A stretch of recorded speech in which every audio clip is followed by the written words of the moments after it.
اطیعوا الرسول وأولي الأمر منكم فإن تنازعتم في شيء فردوه إلى الله والرسول إن كنتم تؤمنون بالله واليوم الآخر ذلك خير وأحسن تأويلا۔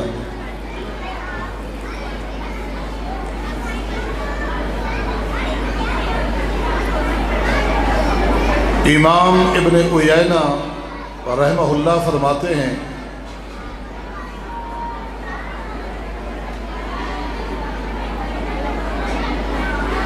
امام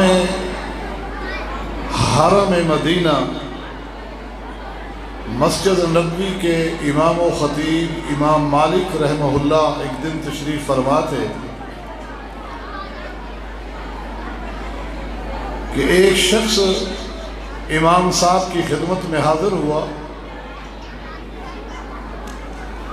اور آ کر سوال کرتا ہے کہ امام صاحب میں نے حج کا ارادہ کیا ہے،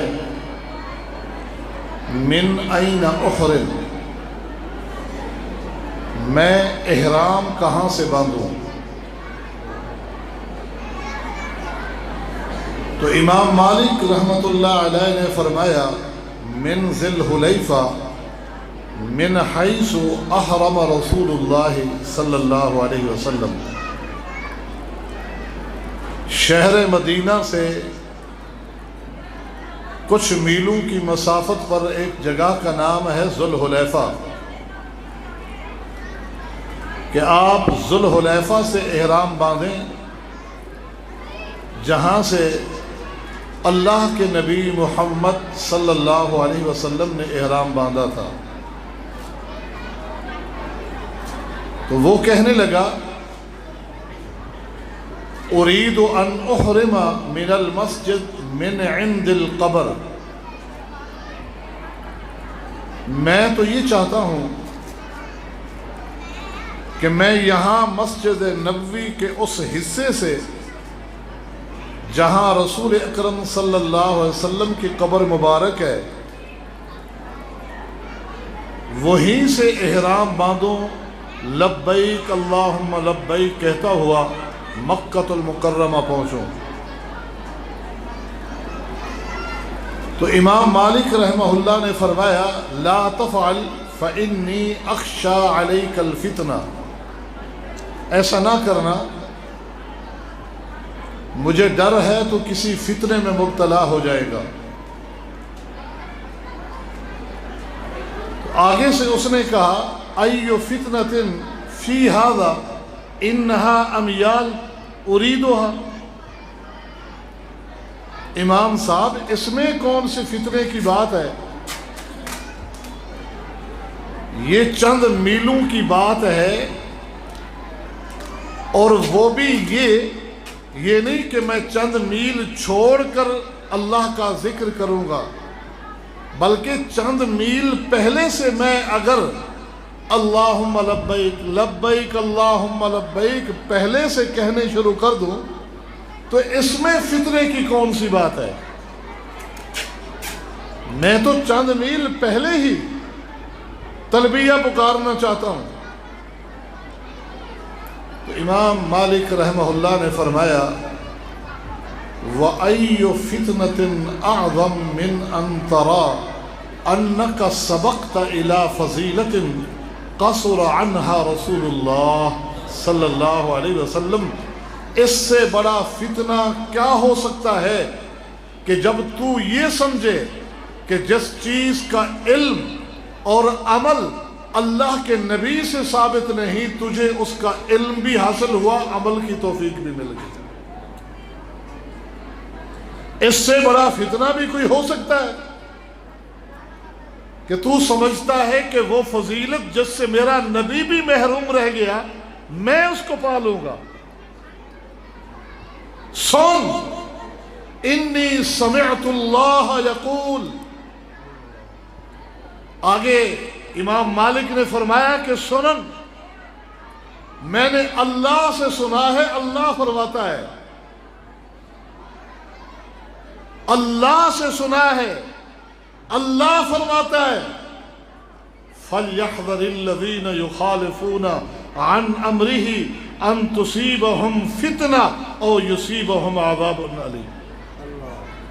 اللہ فرماتا ہے، عقیدہ بتا دیا کہ یہ کلام اللہ ہے، یہ میں نے سنا ہے تو اللہ کا کلام سنا ہے، اس لیے انی سمعت اللہ، میں نے اللہ سے سنا ہے۔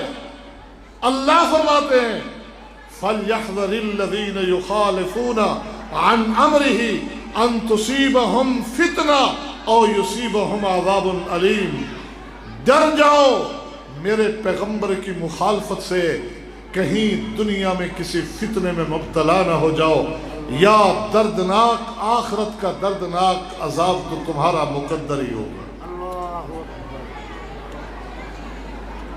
تو اللہ کے پیغمبر کی مخالفت کسی فتنے کو دعوت دینا ہے۔ امام مسلم نے لکھا ہے کہ نبی علیہ السلام ایک سفر کی واپسی پر ہیں، راستے میں ایک جگہ پڑاؤ ڈالا، خیمے لگائے گئے، نماز عشاء ادا کی گئی، ناطے کہ وہی پیغمبر نے نماز عشاء کے بعد اعلان فرمایا کہ لوگوں، آج رات ایک آندھی چلنے والی ہے، ایک طوفان آنے والا ہے، جب وہ طوفان آندھی کی شکل میں شروع ہو جائے تو کوئی شخص اپنے خیمے سے باہر نہ نکلے۔ سب لوگ اپنے خیموں میں چلے گئے۔ صبح کی نماز کا وقت ہوا، رسول اکرم صلی اللہ علیہ وسلم کو ایک شخص نظر نہیں آتے، آپ گم پاتے ہیں ایک شخص کو۔ پوچھا کہاں ہے فلاں شخص، کسی کو خبر نہیں۔ اس کے خیمے والوں سے پوچھو۔ خیمے والوں سے جب پوچھا گیا تو خیمے والوں نے کہا کہ جب تیز و تند ہوا چل پڑی تو وہ شخص خیمے سے یہ کہتا ہوا باہر نکلا کہ اس طرح کی آندھیوں میں تو پہلے بھی ہم چلتے پھرتے ہیں، کچھ نہیں ہوتا۔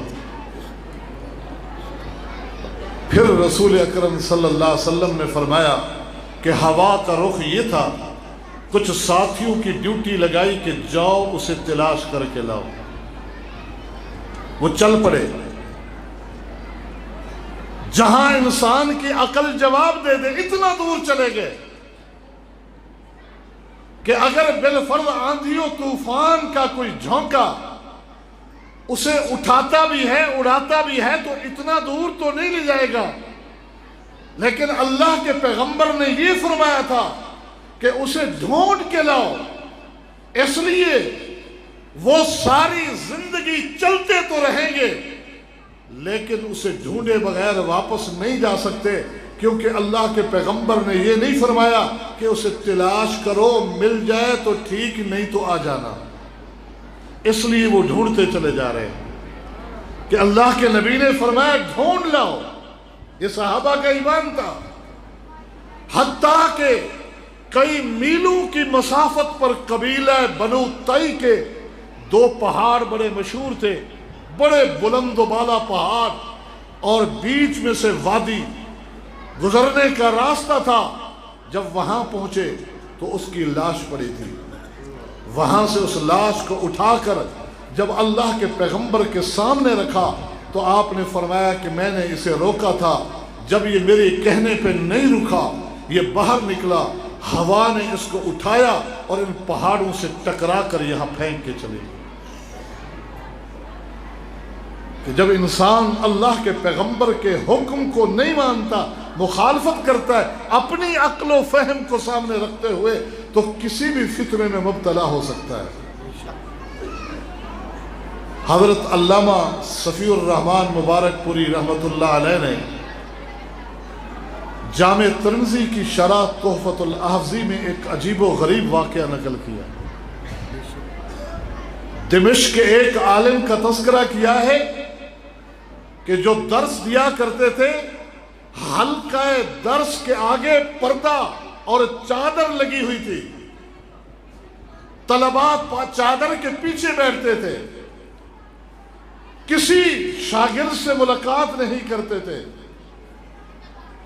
ایک دن نماز کا وقت ہوا، چھٹی کا ٹائم ہوا، سارے طلباء اٹھ کے چلے گئے، ایک طالب علم بیٹھا رہا اور بڑا اصرار کیا کہ استاد محترم، میں جس طرح یہ جذبہ اور ذوق لے کر آیا تھا کہ آپ سے علم حاصل کروں، زانو تلمذ ہو کر آپ سے سیکھوں، ایسے ہی شوق تھا کہ میں آپ کا دیدار بھی، آپ کی ملاقات کا شرف بھی حاصل کروں۔ ایک چیز تو حاصل ہو چکی، لیکن آپ ملاقات کا موقع کیوں نہیں دیتے؟ آج میں اس وقت تک نہیں اٹھوں گا یہاں سے جب تک کہ مجھے آپ اپنا دیدار نہیں کرائیں گے۔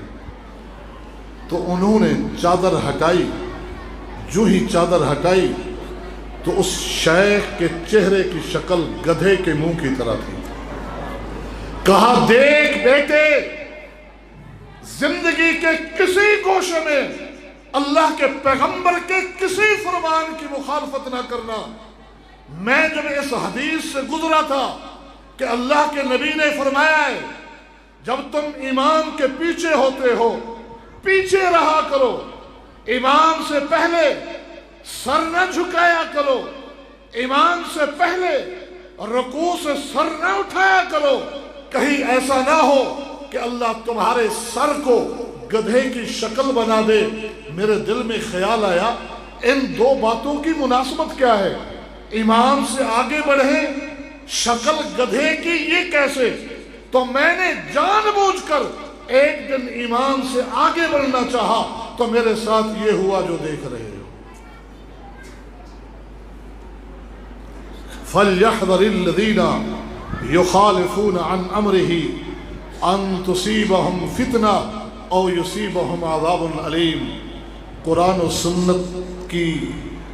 و سنت کے نام پر منعقدہ یہ عظیم الشان کانفرنس آپ کو یہ پیغام دیتی ہے کہ اپنے عقیدے کا تحفظ کریں، اپنے عمل کا تحفظ کریں، اور اس کے تحفظ کا واحد راستہ قرآن و سنت سے تمسک اور اس سے جڑے رہنا ہے۔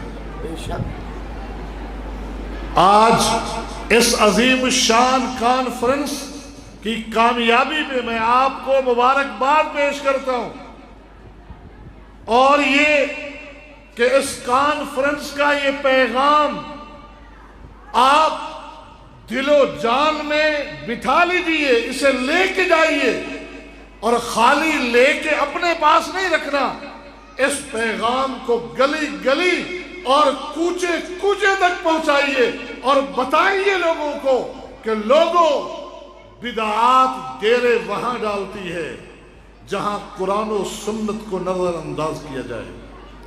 وہ بدعات ان کا تعلق اعتقاد سے ہو، وہ بدعات جن کا تعلق اعمال سے ہو، مثلا 22 رجب کے کنڈے ہوں، یا شب معراج کے نام پر خود ساختہ عبادات ہوں، شب برات کے حوالے سے خود ساختہ عبادات ہوں، یا محافل میلاد ہوں، رسم کل ہو یا 40واں، ایسے ہی یہ وحدت الوجود، یہ وحدت الشہود کے عقیدے، یہ حلول، یہ تصور شیخ، اور یہ پیری مریدی، اور یہ بزرگوں کے بارے میں کہ فوت ہو جانے کے بعد بھی وہ اس کائنات میں تصرف کا اختیار رکھتے ہیں، غیب کا انہیں علم حاصل ہوتا ہے،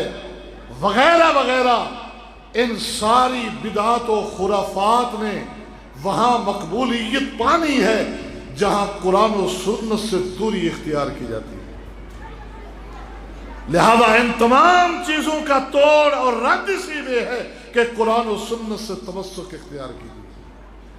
قرآن و سنت واحد راستہ ہے۔ امام اہل سنہ احمد بن حنبل رحمہ اللہ نے کیا فرمایا تھا جب فتنہ خلق قرآن بڑا عروج پر تھا؟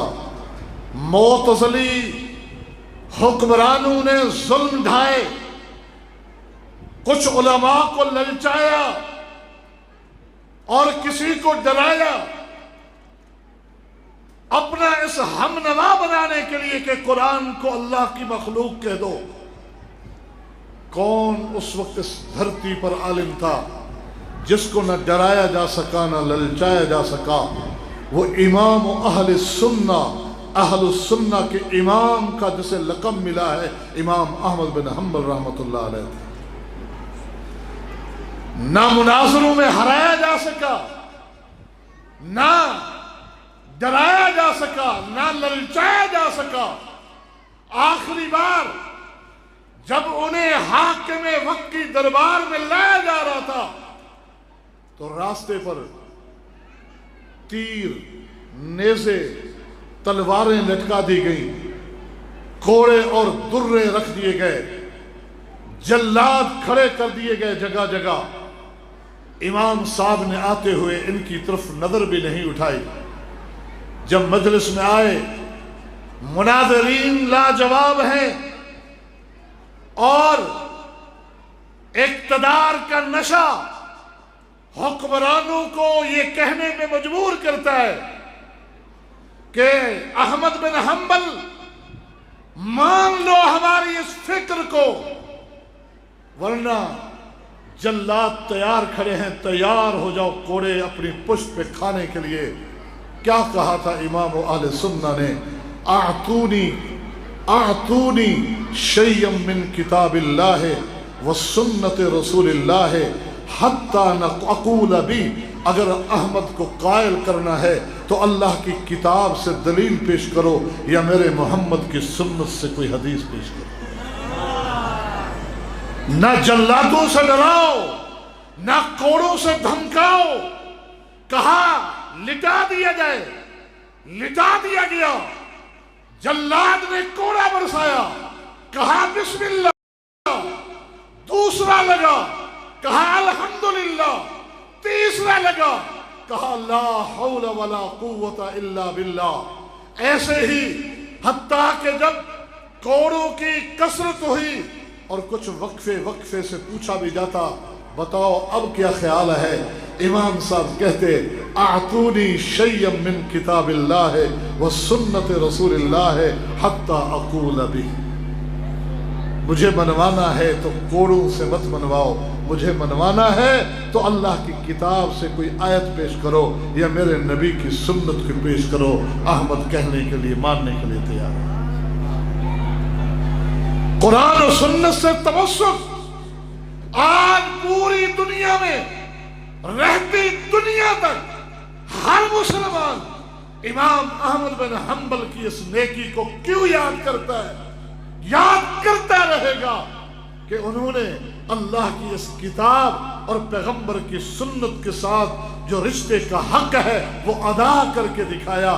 یہی ہے وہ جو علی بن مدینی رحمہ اللہ نے تو یہاں تک کہا ہے کہ اس امت پر دو آدمیوں کا اتنا بڑا احسان ہے کہ تیسرا کوئی اس امت کا اتنا محسن ثابت نہیں ہو سکتا۔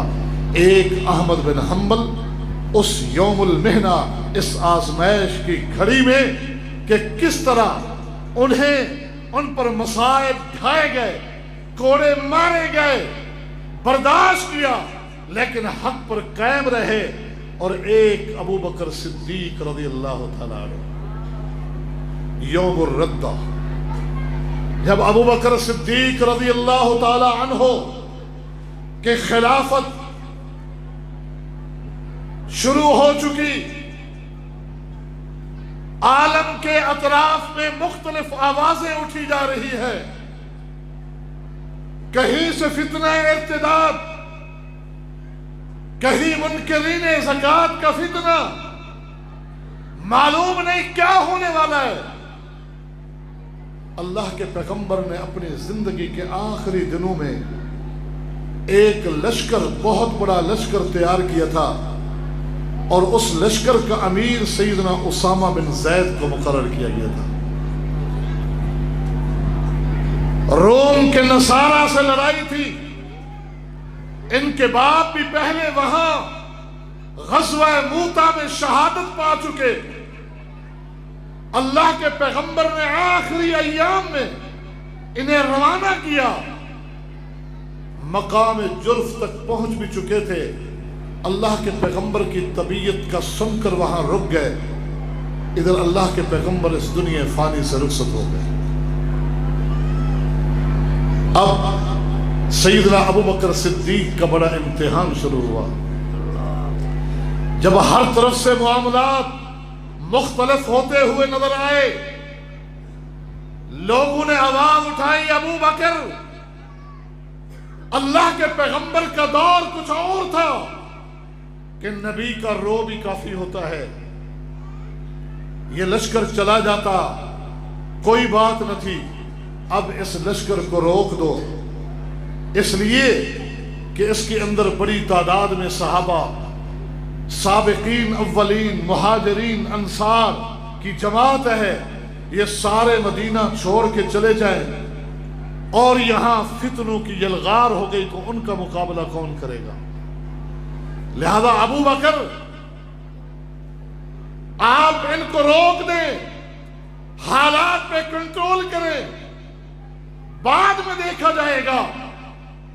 جب اس طرح کی باتیں پھیلتی ہوئی نظر آئیں، صدیق اکبر نے مسجد نبوی میں لوگوں کو جمع کیا، ایک تاریخی خطبہ دیا اور کہا، لوگو لو ظننت ان الکلاب والذئاب تخطفونی، اگر مجھے یقین ہو کہ جنگل کے کتے، بھیڑیے اور درندے آ کر مجھے کاٹ لیں گے، چیر پھاڑ کے ڈال دیں گے، مجھے یہ برداشت ہے، پر جس قافلے کو میرے پیغمبر نے روانہ کیا، جانے کا حکم دیا، ابو بکر اس کو روک نہیں سکتا۔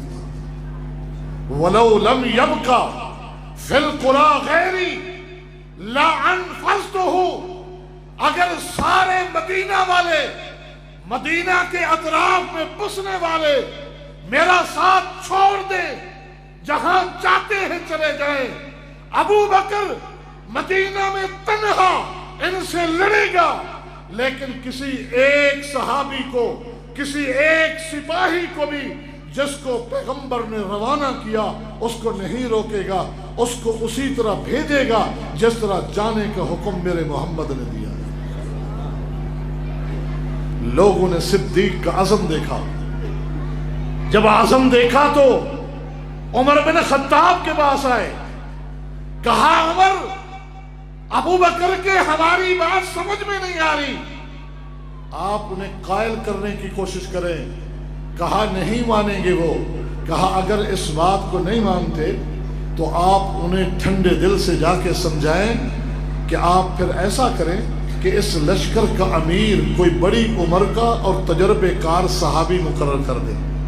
اسامہ کم عمر بھی ہیں، غیر تجربے کار بھی ہیں، اللہ کے پیغمبر کا دور کچھ اور تھا، اگر آج روانہ کرنا بھی ہے تو پھر آپ اس قافلے کا امیر چینج کر دیں، تبدیل کر دیں۔ فاروق جیسے دور اندیش شخص کو لوگوں نے قائل کر لیا۔ عمر بن خطاب صدیق کے پاس گئے، صدیق ٹیک لگائے بیٹھے ہوئے تھے، جا کر ابو بکر کے سامنے جب یہ مدعا رکھا کہ لوگوں کی یہ بات سمجھ میں آتی ہے کہ اسامہ نہ تجربے کار نہ ہی اتنی عمر، کسی بزرگ اور تجربے کار صحابی کو امیر قافلہ مقرر کر دیں۔ صدیق کا چہرہ لال پیلا ہوا اور جلدی سے ٹیک چھوڑ کر اپنا ہاتھ فاروق کی داڑھی پہ رکھا اور کہا، ساقلت کا سواقل وفاقدت کا ابن الخطاب، اے خطاب کے بیٹے، تو مر جائے، تجھ پہ رونے والیاں روئے، تو گم ہو جائے۔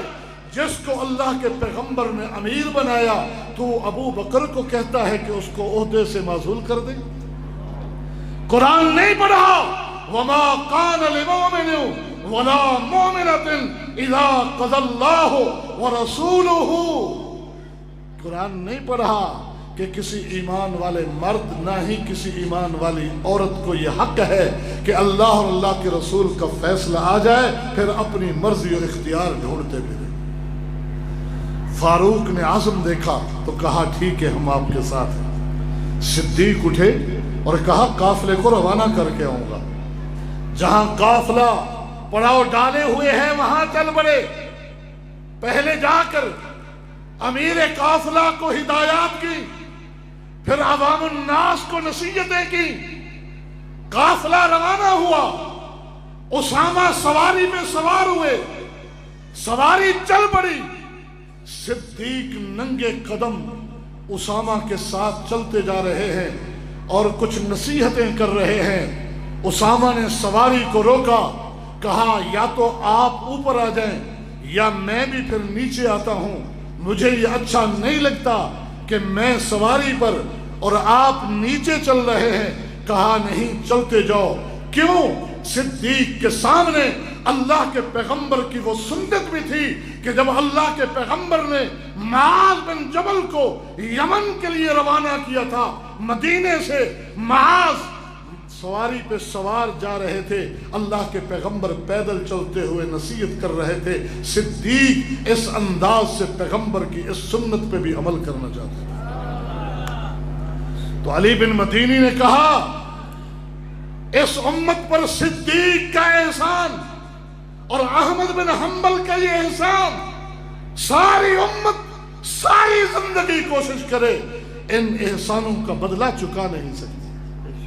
تو یہ ہے قرآن و سنت سے تمسک کا نتیجہ کہ آج دین حنیف آپ کے پاس اللہ کی توفیق سے محفوظ ہے کہ ان لوگوں نے قربانیاں دی۔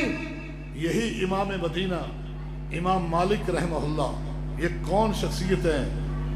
محدثین کا تقریباً اتفاق ہے کہ نبی علیہ السلام کی اس حدیث کا مصداق امام مالک ہیں کہ آپ نے فرمایا تھا کہ میرے اس شہر مدینہ میں ایک عالم پیدا ہوگا، ایک وقت آئے گا کہ دنیا کے کونے کونے سے لوگ اپنی سواریاں دوڑائیں گے، اپنی علمی پیاس بجھانے کے لیے اس کے پاس آئیں گے۔ مدینہ کے وہ امام ہیں امام مالک۔ اقتدار کا نشہ ایک بری چیز ہے، اور پھر اپنی غلطیوں پہ پردے ڈالنے کے لیے ملاؤں کو خریدا جاتا ہے، ان سے فتوے لیے جاتے ہیں۔ طلاق مکرہ کا فتویٰ لیا گیا کہ جبراً طلاق ہو جاتی ہے۔ کون تھا اس وقت؟ امام مالک بن انس تھے، جس نے اللہ کے پیغمبر کی حدیث کو سامنے رکھتے ہوئے کہا کہ طلاق جبری طلاق نہیں ہے۔ سارے لوگ جھکنے والے جھک چکے، بکنے والے بک چکے، کیونکہ اقتدار کا ڈنڈا بڑا بھاری ہوتا ہے۔ امام مالک کو بھی لایا گیا، کوڑے مارے گئے، حتیٰ کہ امام مالک رحمہ اللہ کا منہ کالا کر کے اونٹنی پہ بٹھایا گیا، کہا اس کو شہر میں چکر لگاؤ، اگر ہماری بات نہیں مانیں گے اس طرح ہم ان کو خوار کریں گے۔ امام مالک نے اس کو اپنے لیے عزت کا نشان جانا۔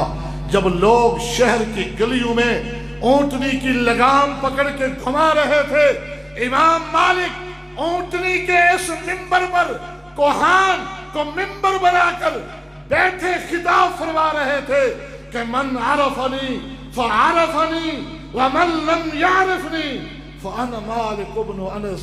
جو مجھے پہچانتا ہے وہ سو پہچان ہی گیا، اور جو نہیں جانتا وہ بھی جان جائے میں مالک بن انس ہوں، اور میں اعلان کرتا ہوں کہ جبری طلاق نہیں ہوتی۔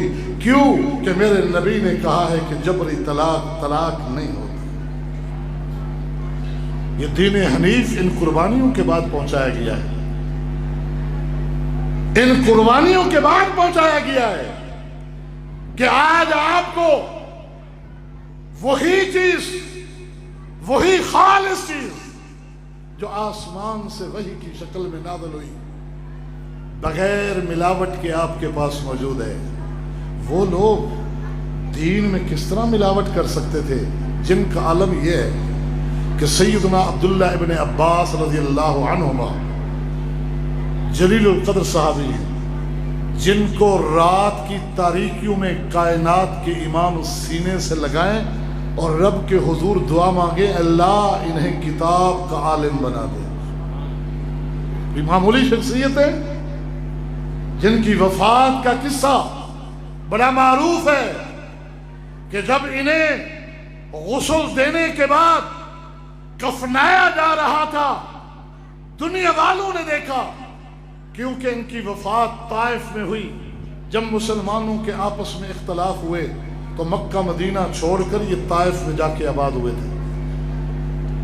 ایک اڑتا ہوا سفید پرندہ، نہ آج سے پہلے اس شکل کا پرندہ دنیا والوں نے دیکھا تھا نہ اس کے بعد کبھی دیکھا گیا ہے. ایک سفید پرندہ اڑتا ہوا آتا ہے، جم غفیر کے اندر اچانک اپنے آپ کو گرا کر عبداللہ ابن عباس کے کفن میں گھس جاتا ہے. پھر اس کو نکالنے کی کوشش کی گئی، کوئی نہیں نکال سکا. وقت کے علماء جو صحابہ بھی تھے تابعین بھی تھے، سب نے کہا ھذا امر اللہ، یہ اللہ کا کوئی فیصلہ ہے، حکمت اور مشیت ہے جس کو ہم سمجھ نہیں سکتے. عبداللہ ابن عباس کو ایسے ہی دفنا دو، ایسے ہی دفنا دو. سیدنا عبداللہ ابن عباس بیت اللہ کی دیوار کی ٹیک لگائے ایک دن بیٹھے ہوئے.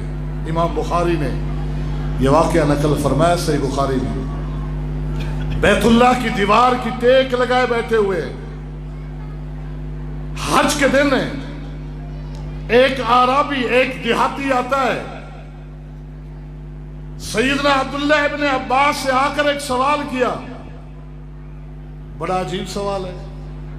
کہتے ہیں انی ارا بنی عمکا یسقون العسل، میں باہر دیکھ کے آ رہا ہوں کہ حجاج کی خدمت کے لیے آپ کے رشتہ دار جو ہیں وہ شہد پیش کر رہے ہیں، واللبنا، اور دودھ پیش کر رہے ہیں، حاجیوں کی خدمت کر رہے ہیں. اور آپ کے گھرانے سے صرف اور صرف نبیذ کھجور کا شربت بانٹا جا رہا ہے. حاجیوں کی خدمت کرنا یہ ان کا شروع سے چلا آ رہا ہے. آج بھی جن کو جانا نصیب ہوا، دیکھا منظر انہوں نے، اللہ سب کو دکھائے، بار بار دکھائے. کہا عبداللہ کیا بات ہے، آپ کے سارے رشتہ دار شہد پیش کر رہے ہیں حاجیوں کو، دودھ پیش کر رہے ہیں حاجیوں کو، اور آپ کے گھرانے سے کھجور کا شربت. یہ اصل میں اس وقت کا عام شربت تھا، آج تو دستیاب ہی نہیں ہے. آپ بھی سوچ رہے ہوں گے نبیذ کیا چیز ہے، لیکن اس وقت کا ایک عام مشروب تھا. تو اس لیے کہا احاجتم امن حاجتم بکم ام من فقر ام من بخل، کیا تم غریب ہو یا بخیل ہو؟ اس عربی نے کہا کہ آپ کے گھرانے سے صرف اور صرف کھجور کا شربت پیش کیا جا رہا ہے، نبیذ، کیا آپ لوگ غریب ہیں یا بخیل ہیں؟ عبداللہ ابن عباس نے کہا الحمدللہ ما بنا من فقر ولا من بخل، اللہ کا شکر ہے نہ ہم غریب ہیں نہ بخیل ہیں. لیکن وجہ کیا ہے؟ کہا وجہ سن، جس سال پیارے پیغمبر محمد الرسول اللہ نے حجت الوداع ادا کیا، میں اللہ کے پیغمبر کے ساتھ تھا. اس دن آپ سواری پر سوار تھے، اسامہ سواری کے پیچھے، آپ کے پیچھے سواری پر بیٹھے ہوئے. آپ ہمارے ہی خیمے کے قریب آئے اور آپ نے آ کر پانی مانگا تو ہمارے گھرانے سے یہی کھجور کا شربت پیش کیا گیا، کھجور کا شربت پیش کیا گیا. اللہ کے پیغمبر نے خوشی خوشی پیا، سیراب ہو کر اسامہ کو پلایا، اور پھر کیا فرمایا؟ فرمایا احسنتم وَأَجْمَلْتُمْ، تم نے تو بڑا اچھا کام کر رکھا ہے، بڑا خوبصورت انداز ہے حاجیوں کی خدمت کا. فَكَذَلِكَ فَفْعَلُوا، وفی روایت وَكَذَلِكَ فَاصْنَعُوا، یہ کام کرتے رہنا، یہ کام کرتے رہنا. سنیے ابن عباس کے الفاظ، کہا لا نريد ان نغیر ما امرنا به رسول اللہ، نہ غریب ہے نہ بخیل ہے، جس کام کے کرتے رہنے کا حکم اللہ کے پیغمبر نے دیا ہم اس کو تبدیل نہیں کرنا چاہتے۔ تو آپ کیا سمجھتے ہیں کہ انہوں نے عقیدہ تبدیل کیا ہوگا؟ آپ کیا سمجھتے ہیں انہوں نے نماز تبدیل کی ہوگی، طریقہ نماز بدلا ہوگا، اوقات بدلے ہوں گے، حج کے ارکان اور احکام بدلے ہوں گے؟ ہو ہی نہیں سکتا۔ جنہوں نے شربت کے انداز اور ادا کو نہ بدلا، وہ اللہ کی بھیجی ہوئی شریعت کو کیسے بدل سکتے ہیں؟ ہم یہی کہتے ہیں لوگوں، دین اسی چیز کا نام ہے۔ اگر قرآن و سنت سے جڑے رہو گے، جو اس کانفرنس کا پیغام ہے، تو پھر یاد رکھو دین کا ایک ایک حکم ایسے ہی لینا ہوگا جیسے محمد الرسول اللہ نے سکھایا۔ نماز اللہ کے پیغمبر نے ویسے دی جیسے جبریل نے اللہ کے حکم سے اللہ کے پیغمبر کو سکھائی۔ اوقات وہی بتائے، وضو وہی بتایا، حج وہی بتایا، تمام تر عبادات جتنے بھی احکامات ہیں اللہ نے وہی کو سکھایا، کیونکہ وما ينطق عن الهوى ان هو الا وحی یوحی۔ اور صحابہ کرام کی غیرت تھی کہ انہوں نے سنت سے ایسی محبت کی کہ منو ان ویسے ہی آپ تک پہنچا دیا ہے۔ صحابہ کی عظمت اور اس سنت سے محبت کا اندازہ تو لگائیں۔ کعب بن عجرہ صحابی رسول مسجد میں داخل ہوتے ہیں، مسجد کا امام اور خطیب بڑا محترم ہوتا ہے، اس کا بڑا احترام کرنا چاہیے۔ نماز جمعہ ادا کرنے کے لیے مسجد میں داخل ہوئے، آگے دیکھا کہ خطیب بیٹھ کے خطبہ دے رہا ہے۔ سنت کیا ہے؟ اللہ کے پیغمبر نے کھڑے ہو کے خطبہ دیا۔ مجبوریاں تو نماز بھی بیٹھ کر پڑھی ہے، بغیر مجبوری کے بیٹھ کر خطبہ نہیں ہے، سنت کھڑے ہو کے خطبہ دینا ہے۔ داخل ہوئے، دیکھا خطیب بیٹھ کے خطبہ دے رہا ہے۔ کیا کہا؟ انظروا الى هذا الخبيث يخطب قاعدا وقد قال الله تعالى وتركوك قائما۔ اس خبیث کو دیکھو، یہ بیٹھ کے خطبہ دیکھتا ہے، جبکہ اللہ کا قرآن محمد کے خطبے کا تذکرہ کرتے ہوئے کہتا ہے وَتَرَكُوكَ قَائِمًا۔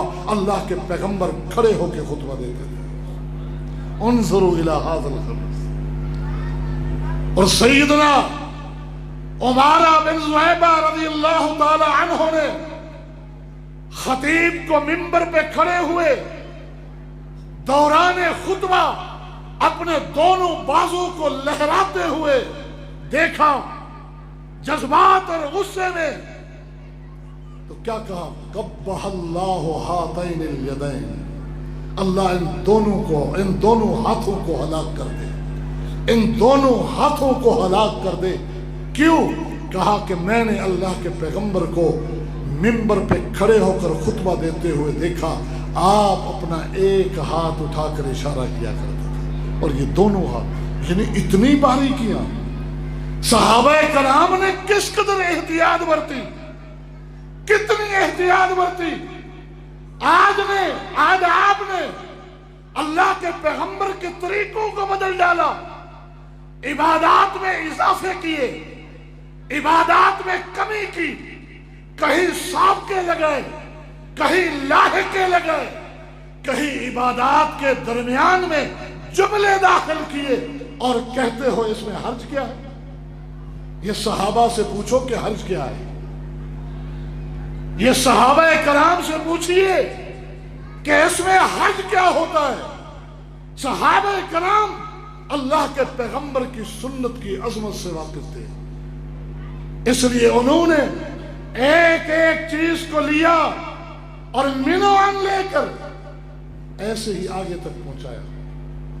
عبداللہ بن عمر رضی اللہ تعالی عنہ، سیدنا عبداللہ بن عمر رضی اللہ تعالی عنہ سے کسی نے پوچھا کہ 4 چیزیں میں نے دیکھی ہیں، میں ان کے متعلق آپ سے پوچھنا چاہتا ہوں کہ یہ کیوں ہے کہ آپ داڑھی کے بالوں کو رنگتے ہیں، کیوں؟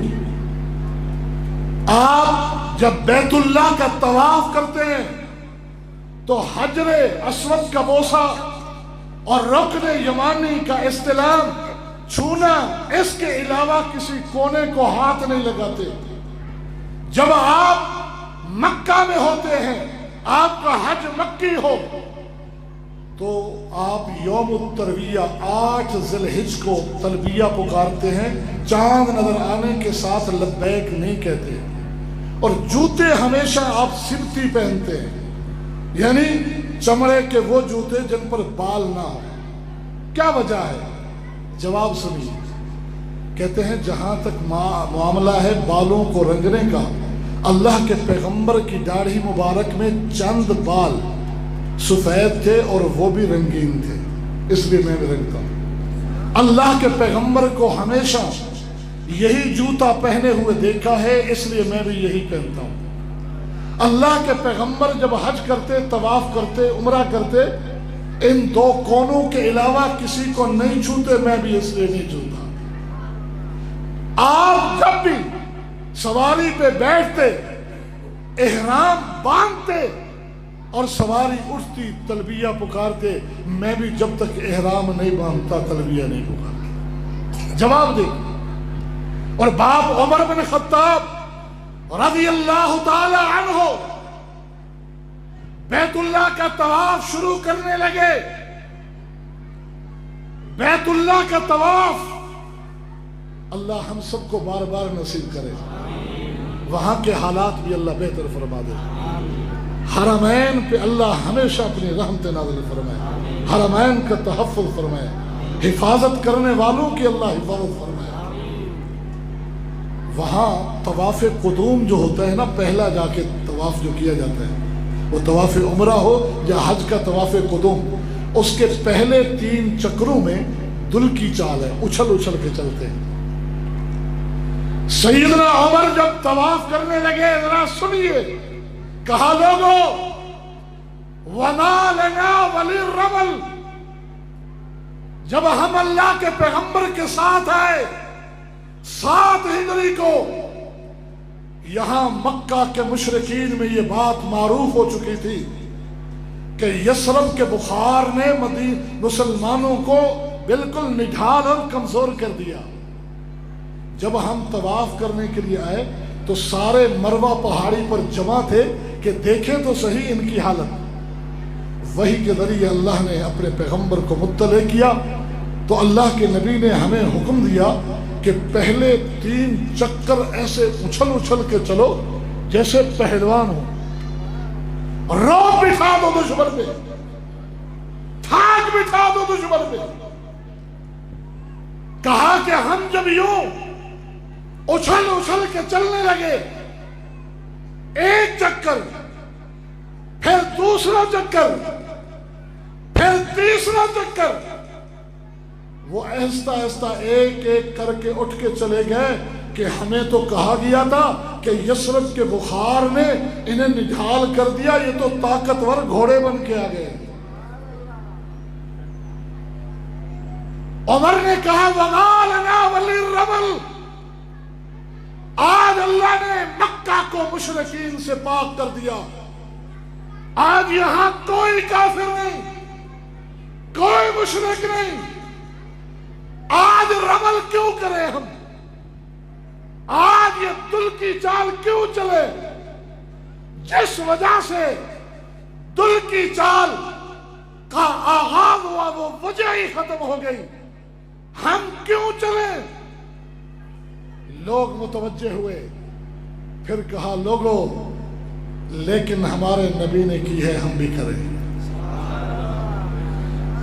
سبق دے دیا رہتی دنیا تک کے لوگوں کے لیے کہ وہ علتیں ڈھونڈنے والے یہ کام کیوں ہے، اس کی ریزن کیا ہے، اس کی علت کیا ہے، وجہ کیا ہے، سمجھ میں آئے گی تو مانیں گے ورنہ نہیں مانیں گے۔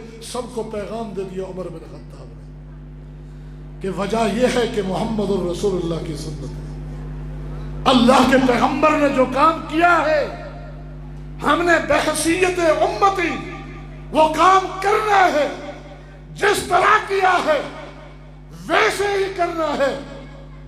اور جو کام نہیں کیا وہ ہم نے نہیں کرنا، وہ عبادت نہیں ہو سکتا۔ جو اللہ کے پیغمبر نے چھوڑ دیا عمل وہ عبادت نہیں۔ اگر وہ عبادت کا کام ہوتا تو سب سے پہلے اللہ کے پیغمبر اسے اختیار کرتے اور اپنے صحابہ کو سبق سکھاتے۔ یہ ہے اہل حدیث کی منہج فکر، اہل حدیث کی فکر منہج، قرآن و سنت کی دعوت آپ کو اسی بات پر متفق کرتی ہے۔ آپ کے دل و دماغ کو صاف کرنا مقصود ہے ان کانفرنسوں کے ذریعے، اور آپ کے ذریعے گلی گلی کوچے کوچے تک یہ پیغام پہنچانا مقصود ہے کہ آپ پہلے خود سمجھیں اور لوگوں کو بتائیں کہ قرآن و سنت کیا چیز ہے، قرآن و سنت سے جڑے رہنے کا مقصد اور فائدہ کیا ہے۔ ہم کیوں قرآن و سنت کی بات کرتے ہیں؟ ہم سارے اماموں کو مانتے ہیں، سارے علماء کو مانتے ہیں، ائمہ دین کو مانتے ہیں، لیکن دین اللہ کا قرآن اور محمد رسول اللہ کی سنت کو جانتا ہے۔ سب کا احترام اپنی جگہ، سب کی عظمت اپنی جگہ، ان کی قابلیتوں کا اعتراف اپنی جگہ، لیکن ان کا فرمان یا ان کا عمل دین نہیں۔ دین کے مطابق تو ہے، دین نہیں۔ دین یہ ہے کہ اللہ کا قرآن یہ کہے، دین یہ ہے کہ مصطفیٰ نے یہ کیا۔ آج اگر میں کہتا ہوں کہ نماز پڑھو، میرا یہ کہنا دین نہیں ہے، یہ دین کے مطابق ہے۔ دین وہ ہے کہ اللہ کہے اقیم الصلاۃ، نماز قائم کرو، اللہ کے پیغمبر کہے نماز پڑھو، وہ دین ہے۔ میرا یہ کہنا دین نہیں، یہ دین کے مطابق ہے۔ ائمہ دین کے فتوے دین کے مطابق ہو سکتے ہیں، دین سے کہیں ٹکرا سکتے ہیں، لیکن دین نہیں۔ یہی بات صحابی رسول سیدنا سہل بن حنیف نے اس امت کو سکھائی تھی۔ امام بخاری نے کتاب الاعتصام کے اندر یہ واقعہ اور ان کا خطاب درج کیا کہ یا ایھا الناس اتہموا رأیکم علی دینکم۔ صحابی رسول کیا خطاب فرما رہے ہیں؟ او لوگو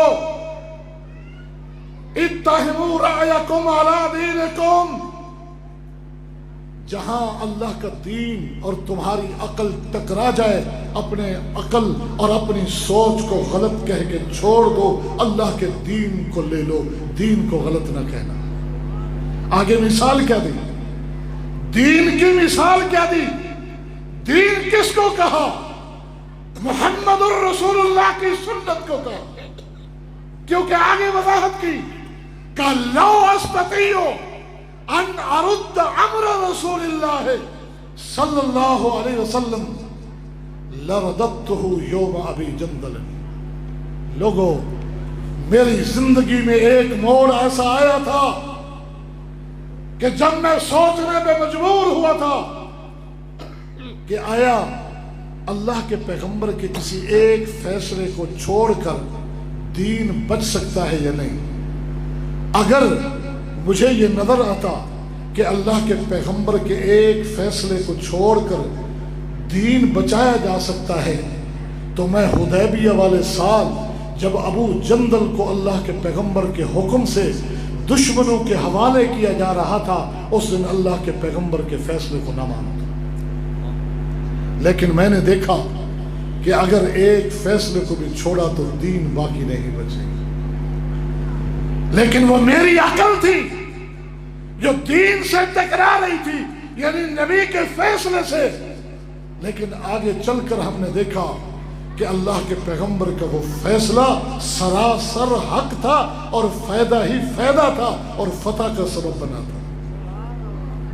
اور اس وقت ہم یہ سمجھ رہے تھے کہ اللہ کے پیغمبر کا فیصلہ شاید درست نہیں ہے، کہ آج ہمارا ایک بھائی ابو جندل جسے جرم اسلام میں بیڑیاں ڈالی گئی، مکہ والوں نے ظلم ڈھائے، جب اس نے سنا کہ میرے مسلمان بھائی مکہ سے 13 میل کی مسافت 22-23 کلومیٹر کے فاصلے پر حدیبیہ کے مقام پر آئے ہوئے ہیں. معلوم نہیں وہ کس طرح نکلا، پاؤں میں بیڑیاں، پہاڑوں کو کراس کرتا ہوا. جب اپنے آپ کو مسلمانوں کے حوالے کرتا ہے وہ کتنا پرسکون ہوا. ادھر صلح حدیبیہ کی صلح نامہ لکھا جا رہا تھا. جب ابو جندل کے یہاں پہنچنے کی اطلاع کافروں کے سفیر ابو جندل کے باپ سہیل کو ملی، قلم روک دیا، کہا محمد پہلے ابو جندل حوالے کرو، کیونکہ شک میں لکھا جا چکا ہے کہ ہمارا کوئی بندہ تمہاری طرف آئے گا تو تم واپس کرو گے، تمہارا کوئی بندہ ہماری طرف آئے ہم واپس نہیں کریں گے. اللہ کے پیغمبر نے فرمایا سہیل ابھی فیصلہ تیار ہو رہا ہے، ابھی تو اس پہ دستخط نہیں ہوئے، ابھی تو لکھا جا رہا ہے، لکھے جانے کے بعد اس پر عمل درآمد ہوگا. سہیل نے کہا پھر کوئی صلح نہیں، پھر لڑنے کے لیے تیار ہو جائے، پھر لڑنے کے لیے تیار ہو جائے، پھر کوئی صلح نہیں. اللہ کے پیغمبر نے دیکھا کہ معاملات کچھ لڑائی کی طرف، جنگ کی طرف جا رہے ہیں. شیخ محترم بتائیے گا جب ٹائم ہو جائے تو، بے فکر ہم آپ کے انتظار میں ہیں. اللہ کے پیغمبر جب مدینہ سے نکلے تھے، ذوالحلیفہ سے احرام باندھنے کے بعد تھوڑا ہی آگے چلے تھے، ثنیۃ الوداع سے آپ کی سواری نے جب مکہ کی طرف منہ کیا، قصوہ نامی اونٹنی بیٹھ گئی. اٹھا رہے ہیں اٹھتی نہیں، صحابہ جمع ہو گئے اٹھتی نہیں. اے اللہ کے پیغمبر اونٹنی ناکارہ ہو گئی، اسے چھوڑ دیا جائے جنگل میں. آپ نے فرمایا میری اونٹنی نے ناکارہ تھی نہ ہے، ولیکن حبسها حابس الفیل. مجھے یوں لگتا ہے کہ جس ذات نے ہاتھی والوں کو مکہ میں داخل ہونے سے روکا تھا، میری اونٹنی کو بھی اس نے روک دیا. یوں ہی لگتا ہے. اسی وقت اللہ کے پیغمبر نے آسمان کی طرف نگاہیں اٹھائی اور کہا اللہ میں تجھ سے وعدہ کرتا ہوں کہ مکہ والوں نے کوئی مطالبہ رکھا اور جس میں تیرے حرمت والے گھر کو خون خرابے سے بچانا مقصود ہوگا تو میں ان کے مطالبات کو مان لوں گا. تو اب دیکھا اللہ کے پیغمبر نے کہ اگر ابو جندل واپس نہیں ہوتا، مسلمان بھی لڑنے کے لیے تیار اور وہ بھی لڑنے کے لیے تیار، خون خرابہ ہوگا. اللہ کے ساتھ کیا ہوا وعدہ یہ ٹوٹ جائے گا اور وعدہ خلافی ہو جائے گی. اس لیے اللہ کے پیغمبر نے اس ساتھی کو پکڑ کے کہا کہ ٹھیک ہے لے جاؤ. تو صحابہ کے دل اس وقت بڑے غم سے لبریز تھے، غم سے لبریز تھے. تو فرمایا یا ایھا الناس اتہموا رأیکم علی دینکم. تو اس لیے کہا لوگوں کبھی بھی دین اور تمہاری عقل ٹکرا جائے، اللہ کے دین کو لے لینا، اپنی رائے کو غلط کرنا.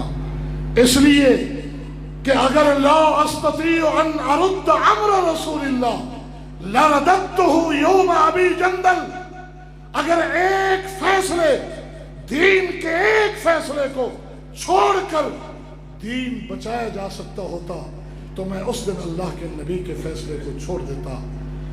یہی میں عرض کر رہا تھا کہ قرآن و سنت کانفرنس کا پیغام ہے، لہذا اس پیغام کو عام کیجئے. الحمدللہ علماء و مشائخ دور دراز سے سفر کر کے یہاں پہنچ چکے ہیں. اللہ تعالیٰ ان کا حامی و ناصر ہو اور اللہ تعالیٰ آپ کو بھی سننے اور اپنانے عمل کرنے کی توفیق عطا فرمائے. ہم سب کی حاضری کو اللہ اپنی بارگاہ میں قبول فرمائے. آخر دعوانا ان الحمدللہ رب العالمین.